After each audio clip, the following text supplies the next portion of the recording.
Hey guys, connecting your AirPods Pro 2 to your iPhone is really simple. So just open up your iPhone so that it's not in the locked state.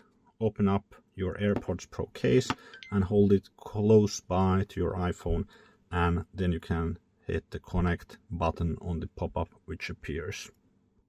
Then you can just follow the instructions it's giving you. It's telling me to hold the button on the back of the case. So here, I'll hold that down.